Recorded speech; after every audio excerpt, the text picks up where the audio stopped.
Para Putin, a primavera de 2026 deveria ser o início de uma grande ofensiva, que finalmente lhe permitiria afirmar que sua chamada Operação Militar Especial foi um sucesso. Mas não é assim.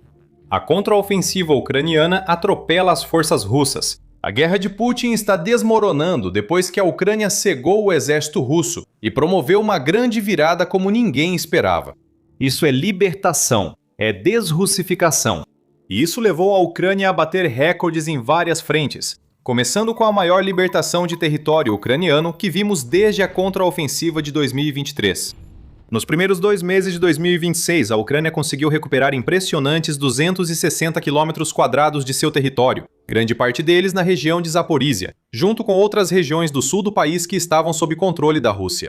Segundo a United 24 Media, que afirma isso, essa desrussificação de tanto território representa não apenas a maior quantidade de terra que a Ucrânia libertou desde 2023, mas também a primeira vez, desde a contraofensiva lançada naquele ano, que a Ucrânia conseguiu conquistar mais território do que perdeu para as forças de Putin. Agora, isso marca uma mudança significativa na guerra da Ucrânia e em sua dinâmica no campo de batalha, indicando que, pela primeira vez em quase 3 anos, a Ucrânia finalmente ganhou impulso no terreno.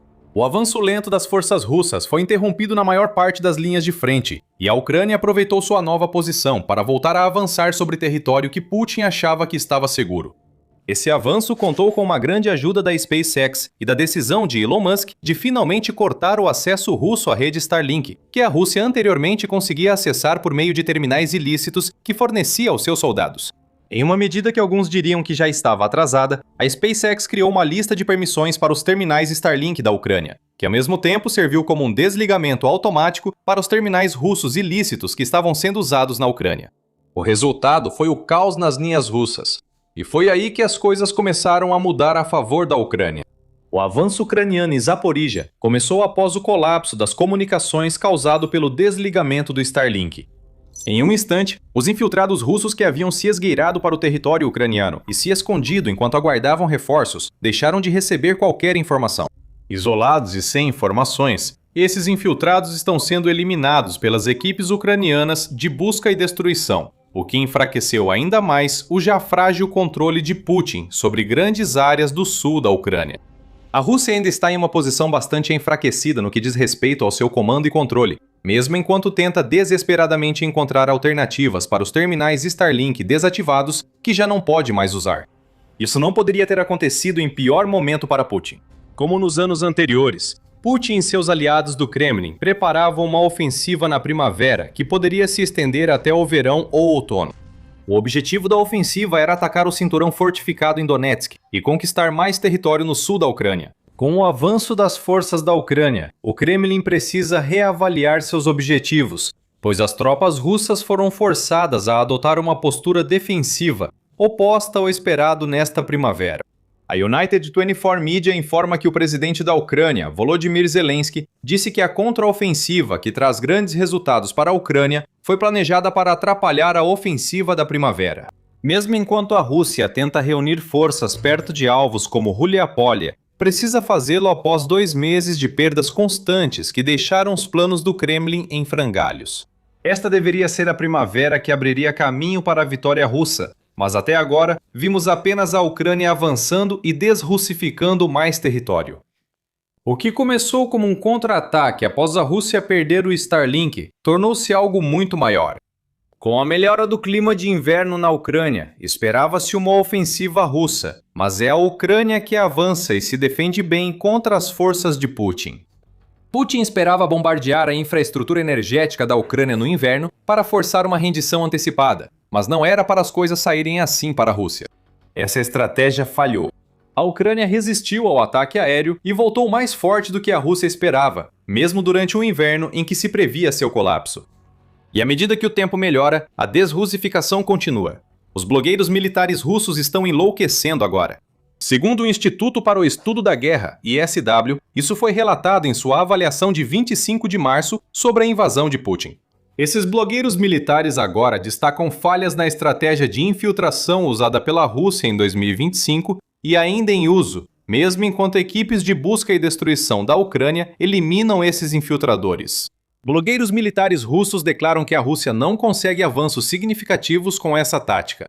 Não pode haver vitórias fundamentais alcançadas pela Rússia a menos que haja uma reformulação completa de toda a estrutura das forças, incluindo o abandono da infiltração e o retorno a grandes ataques mecanizados que destroem as defesas ucranianas. O blogueiro militar disse que as forças russas levariam cerca de 100 anos para conquistar o restante da Ucrânia, parecido com a avaliação do ISW, que estima 83 anos para isso. Caso consigam manter o ritmo de avanço a partir de fevereiro de 2025, segundo o relatório do ISW.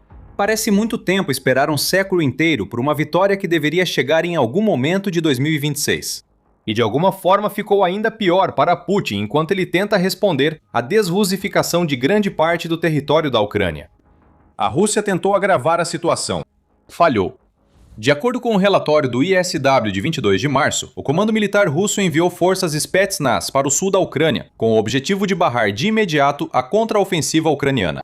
Essas forças avançaram em direção a Oleksandrivka, onde a Ucrânia registrou avanços impressionantes. Mas esses supostos operativos de elite não conseguiram nenhum resultado desde que foram enviados. A Rússia segue usando táticas de infiltração que a Ucrânia combate eficazmente. Ela também está tendo dificuldades para estabelecer um reconhecimento aéreo consistente, segundo relata o ISW.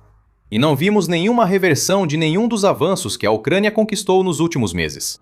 Putin enviou seus melhores, apenas para descobrir que nem mesmo eles são bons o suficiente para impedir a ampla desrussificação que está acontecendo em todas as regiões do sul da Ucrânia. É aqui que a situação se complica para Putin. Mesmo com suas defesas ruindo no sul, Putin segue o plano, não importa o quão ridículo tenha se tornado. Foi o que ele fez na ofensiva da primavera, ao ordenar que forças já enfraquecidas atacassem as defesas da Ucrânia, mesmo perdendo terreno no sul. Donetsk ainda é o principal alvo, embora Zaporíjia não fique muito atrás, e as tentativas da Rússia de avançar nessas direções estão levando a ainda mais recordes sendo quebrados. Agora estão sendo registradas baixas altíssimas entre as forças russas enfraquecidas, e essas perdas estão subindo tanto que tanto Zelensky quanto o comandante-chefe das Forças Armadas da Ucrânia, o general Oleksandr Syrskyi, afirmam que os esforços de recrutamento da Rússia não são fortes o suficiente para compensar as perdas. Acabamos de mencionar outro recorde sendo quebrado. Em 19 de março, o Telegraph informou que a Rússia havia perdido 1.710 soldados 2 dias antes, o que representa a maior taxa de baixas em um único dia que a Rússia registrou em 2026 até agora. As forças de sistemas não tripulados da Ucrânia foram fundamentais, eliminando 900 lacaios de Putin em cerca de um dia e meio, segundo o veículo. Devastador para Putin, essas grandes perdas são um sinal inequívoco para a Ucrânia de que a ofensiva de primavera começou. A Rússia não conquista grandes territórios nem adota estratégia inesperada pela Ucrânia. Ela só está mandando mais soldados como bucha de canhão para o moedor de carne do que vinha fazendo nos últimos meses. E a Ucrânia está feliz em triturar esses soldados russos e cuspir seus restos mutilados bem na cara de Putin. A Rússia só tem uma estratégia baseada em mão de obra, sacrificando soldados por ganhos mínimos. Para combater essa estratégia, a Ucrânia aposta em movimentos direcionados e inteligentes contra as forças russas enfraquecidas. A Ucrânia está recebendo mais do que está investindo, enquanto a Rússia está perdendo soldados aos montes, praticamente sem nenhum retorno real. O dia recorde não foi um caso isolado para as forças de Putin. Agora começa o desgaste para as forças de Putin, após 2 meses de avanço da Ucrânia e destruição das reservas russas. De acordo com outro relatório do ISW, este de 23 de março, a Rússia perdeu 6.090 soldados durante os 4 dias, entre 17 e 20 de março. Isso representa uma média de 1.520 baixas por dia. E isso foi o precursor de uma semana que começou em 17 de março, na qual a Ucrânia infligiu 8.710 baixas à Rússia. Isso não é sustentável para a Rússia, mas é a realidade da ofensiva de primavera. A campanha de desrussificação da Ucrânia nas regiões do sul do seu território tem sido notavelmente eficaz. Mesmo assim, a Rússia tenta reagir na guerra e ao corte do Starlink que mencionamos. Putin acha que isso mudará tudo, mas está enganado. No entanto, antes de entrarmos nesse assunto, é por isso que produzimos o The Military Show, para explicar como o poder realmente se move no campo de batalha. Se você quiser ver mais, lembre-se de se inscrever no canal. Como a Rússia está respondendo? Bem, no caso do Starlink, a Rússia está tentando criar sua própria versão do sistema de satélites que a SpaceX tirou de seu alcance.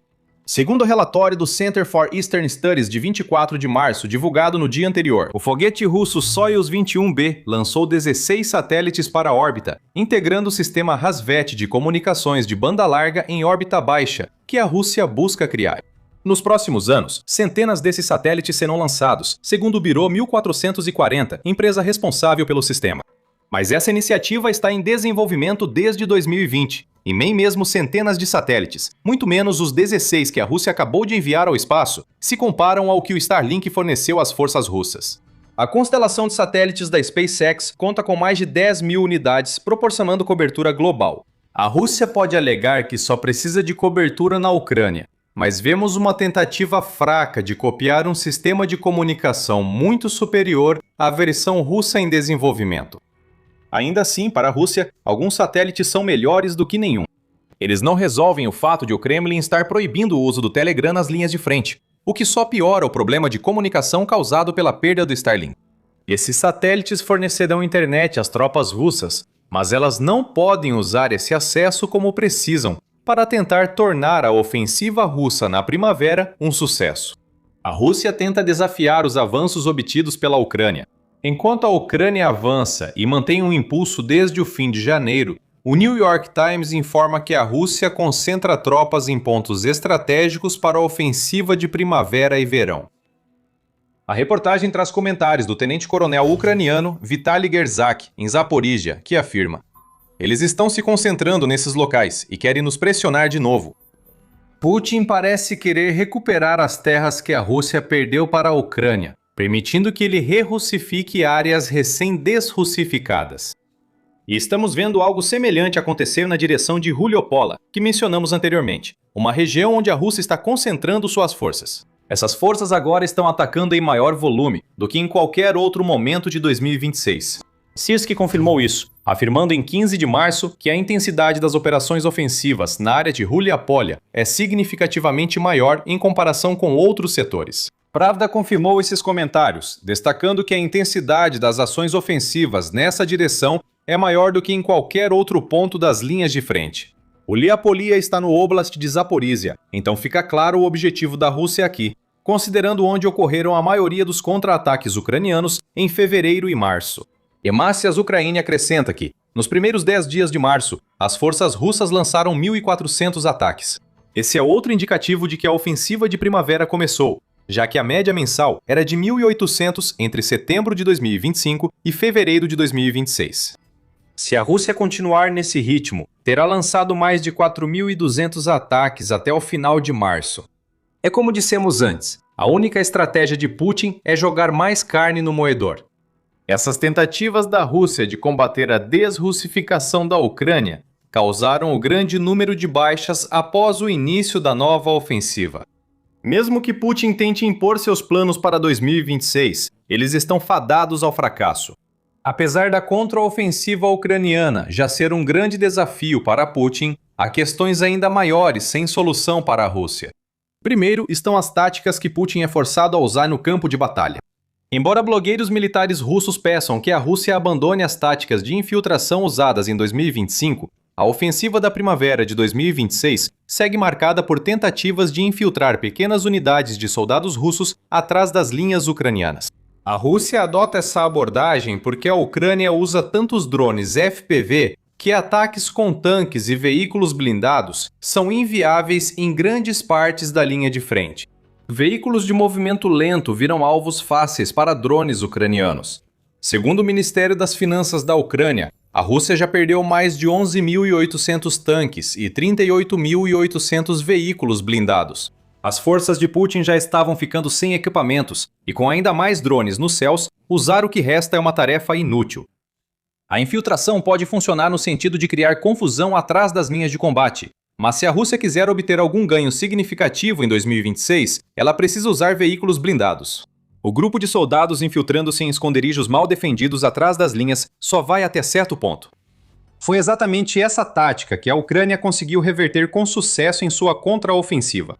Ainda assim, Putin parece achar que algo que não funcionou nem de perto na escala que ele precisa vai ser a resposta em 2026. Não é. A Ucrânia vai garantir isso. e vai fazer isso usando ainda mais drones FPV, que mencionamos há pouco. Como relatou o Kiev Independente, em 24 de dezembro, as Forças Armadas da Ucrânia estavam a caminho de receber um total de 3 milhões de drones FPV até o final de 2025. Isso te dá uma ideia da enorme escala do exército de drones FPV que a Ucrânia reuniu para lidar com as tentativas de avanço da Rússia. Isso sem considerar os drones de longo alcance usados pela Ucrânia contra a Rússia, nem os drones de médio alcance que a Ucrânia incorporou ao seu arsenal para atacar a retaguarda russa nos territórios ocupados. O exército de drones FPV tem criado zonas letais em toda a linha de frente, especialmente nas áreas que a Rússia busca atacar em sua campanha de primavera. E aliás, o fato de a Ucrânia ter conseguido empurrar as forças russas para trás tanto quanto conseguiu nos últimos meses, oferece a vantagem de poder criar essas zonas de morte em territórios que a Rússia achava que estaria controlando quando lançou sua ofensiva de primavera. O que a Ucrânia faz com esses drones FPV é forçar a mão de Putin em relação à estratégia de infiltração que ele vai usar em 2026. Pequenas unidades russas tentam se infiltrar nessas zonas de morte. Quem consegue passar espera apoio, mas não recebe nada substancial. As zonas de morte isolam infiltradores russos das linhas de frente, cortando acesso a suprimentos, reforços e tudo o que precisam para manter posições frágeis. Nos primeiros meses de 2026, vimos o resultado da abordagem da Rússia. A Ucrânia tem destruído sistematicamente esses infiltradores enquanto desrussofiza todo o sul. O fato de Putin repetir a mesma estratégia nesta primavera mostra à Ucrânia que o líder russo não tem novas ideias. A Ucrânia sabe como combater essa estratégia. Dias e semanas recordes de baixas russas em 2026 provam isso. Isso significa que a ofensiva de primavera de Putin está ruindo antes mesmo de começar. O ISW diz que a ofensiva certamente não vai alcançar o que Putin realmente quer em 2026. O ISW diz que o cinturão de fortalezas vai sobreviver ao ano, e o melhor que Putin pode esperar este ano são alguns ganhos táticos que virão a um alto custo para o exército russo. Mais uma vez, estamos vendo um sinal inicial de quais podem ser esses custos, a partir dos números de baixas que estão começando a aparecer no início da ofensiva de primavera. Essas baixas já estão fazendo Putin ficar desesperado. Segundo a Hemácias Ucrânia, Putin pode ser forçado a enviar tropas mobilizadas da Crimeia para a Ucrânia já em abril. Isso já é um problema, pois perder essas forças na Crimeia enfraquece a posição da Rússia na península anexada ilegalmente.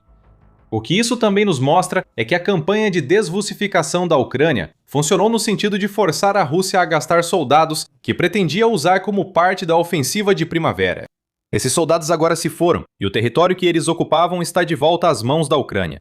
A Rússia perdeu milhares de soldados no início da ofensiva de primavera e possivelmente operativos de elite Spetsnaz no sul. A Ucrânia vem atropelando as forças da Rússia há 2 meses. Agora estamos começando a ver os resultados disso, já que a ofensiva russa de primavera começou de forma tão desastrosa que ainda nem saiu do lugar. Outro fator é que a Ucrânia passou a atacar mais profundamente territórios ocupados, destruindo centros de comando e pontos militares russos. Drones de ataque médio estão em operação e, como descobriu a unidade russa de drones de elite Rubicon, são perigosos e destrutivos. Veja mais em nosso vídeo. E se você gostou deste vídeo, certifique-se de se inscrever no canal The Military Show para acompanhar mais da nossa cobertura sobre a guerra na Ucrânia.